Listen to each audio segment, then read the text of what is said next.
Retirement or financial independence is something that every dividend investor is striving for in their life. Who wouldn't want to be taking part in the profits of the greatest companies in the world by doing absolutely nothing and just watching money roll in, month out? Today, I will be sharing 3 businesses and 3 stocks that I believe are great for retirees to own. These are more mature, more stable companies that offer solid dividend yield, growth, and are fundamentally very strong businesses and aren't going anywhere. And before a video typically starts, I usually just tell you to subscribe, which is the same for this one, of course.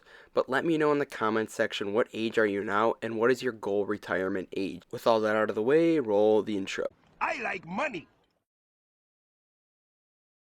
Alright, the first company that we're going to be talking about today is Johnson & Johnson, the healthcare giant, stock ticker J&J.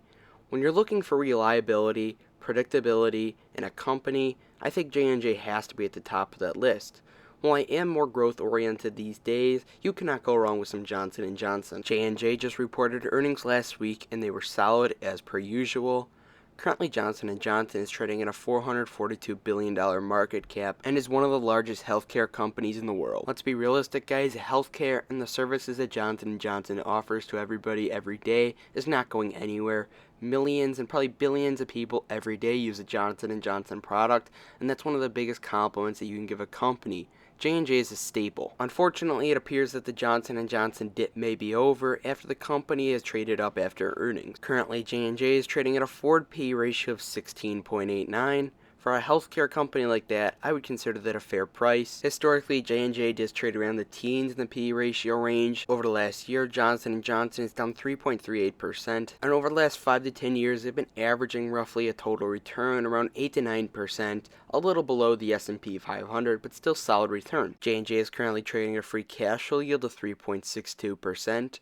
And their profit margins are very solid and stable as well, with a stranded profit margin of 13.2% and an operating margin near 27%. Very solid for J&J. These days, financially, Johnson & Johnson does not have crazy growth as they are a more mature and stable company, but J&J just prints out cash flow quarter in, quarter out. With companies like these, and especially near retirement age, you don't want to see huge, crazy growth. You just want to see slower, consistent growing companies. Typically, these companies are more boring and definitely more mature. We can see over the last 10 years roughly, their free cash flow has not grown a crazy ton, but they've just consistently printed out a large amount of free cash flow.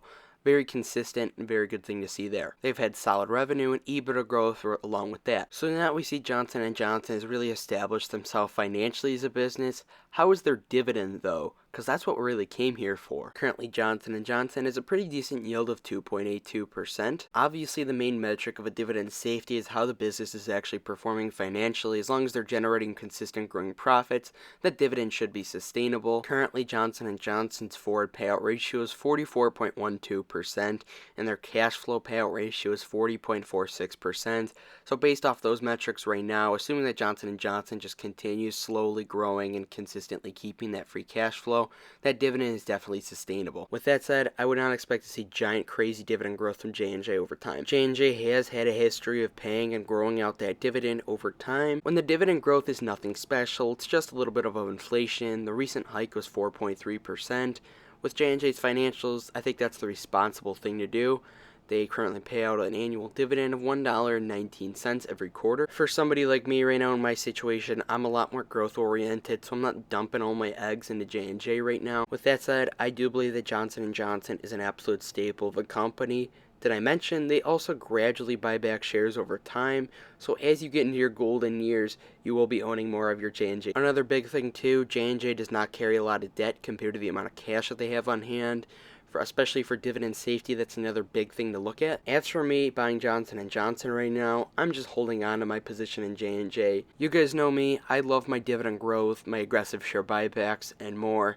And with the amount of growth that J&J's had in the recent years, it's kind of slowing down a little bit. I see better opportunities, but that said though, I think J&J is a great stock and a staple. Alright, next company we have is a company that we've been talking about a lot on the channel, which is of course Kroger, stock ticker KR.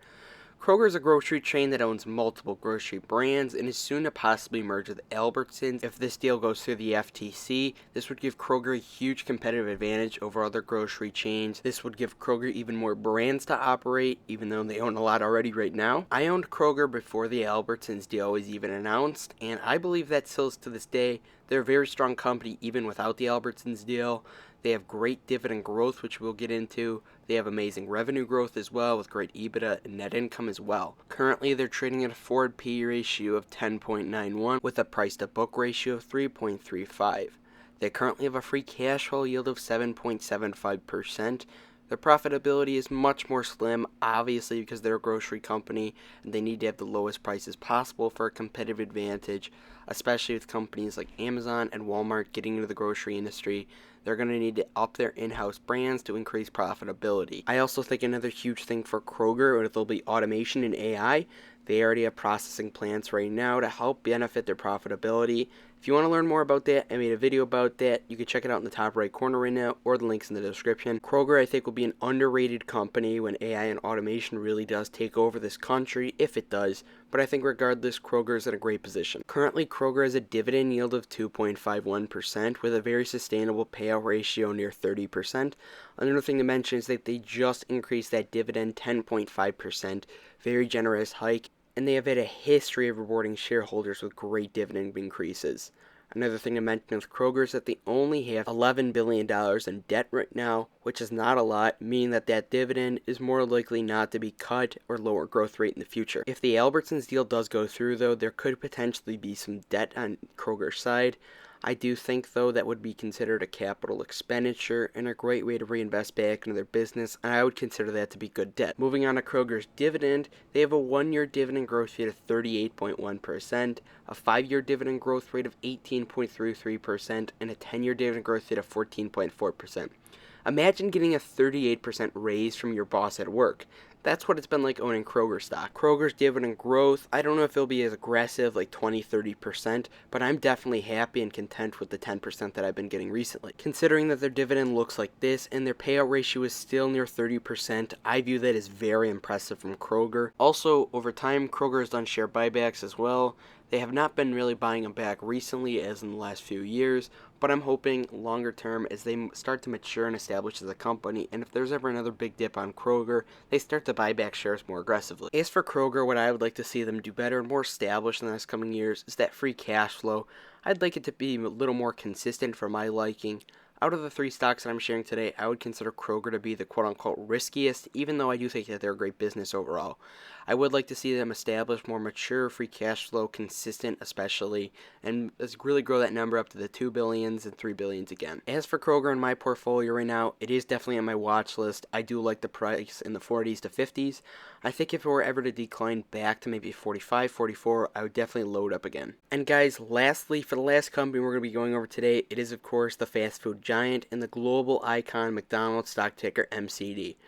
Now, a few honorable mentions. We were going to do Coke or Pepsi. I was considering them both.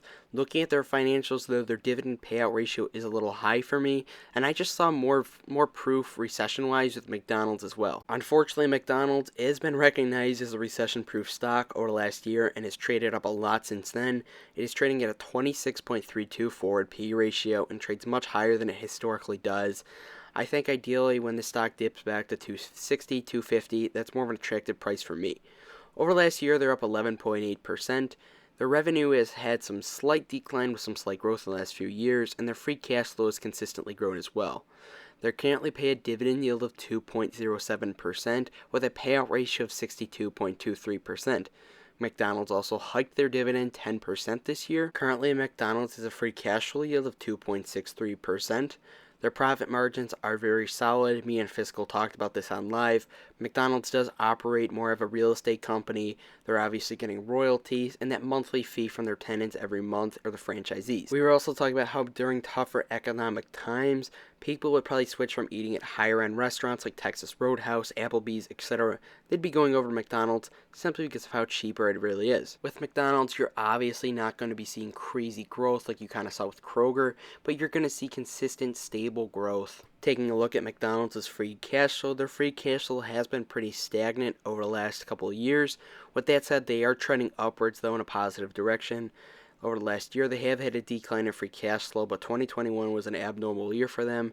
They have a 2-year free cash flow growth rate of near 9%, 5-year free cash flow growth rate of 8.22%, and a 10-year free cash flow growth rate at a slower 3.43%. Still, I think the big thing here is the consistency of the free cash flow. You're not seeing any crazy huge dips, especially during 2020. Currently, they have the annual free cash flow of $5.49 billion in 2022. I'd just like to see them slowly grow it, and I'd be content. McDonald's also, over time, has bought back shares. Over the last 5 years, they've bought back shares, and their shares have declined by 1.89%. And over the last 10 years, they bought back shares by 3.14%. Right now, I would not like to see them buying back shares, obviously, because of the pricing of their stock. And I think they are not doing that right now, and they're putting it back on the dividend hikes, as the last dividend growth rate was pretty high. McDonald's dividend has also been a very solid grower as well, with a 1-year dividend growth rate of 10.14%, a 5-year dividend growth rate of 8.52%, and a 10-year dividend growth rate of 7.04%. You're surely getting your bang with your buck with McDonald's and their very solid growth rate. Unfortunately, though, as I mentioned, you are paying a premium for McDonald's right now in that great growth. As I mentioned, the only thing really bad about McDonald's right now really is the valuation. If McDonald's were ever to dip 260, 250, that's where I would look to start adding. With that said, I want to thank you for making it to the end of the video. Let me know which of these 3 stocks that you like, which ones do you dislike, I'd like to know. Overall, when you're looking for great stocks for retirement, you want boring, staple companies. You don't want the hottest new stock on the block. With that said, thank you for making the video. From the bottom of my heart, it really does mean a lot to me. Helps me out a lot.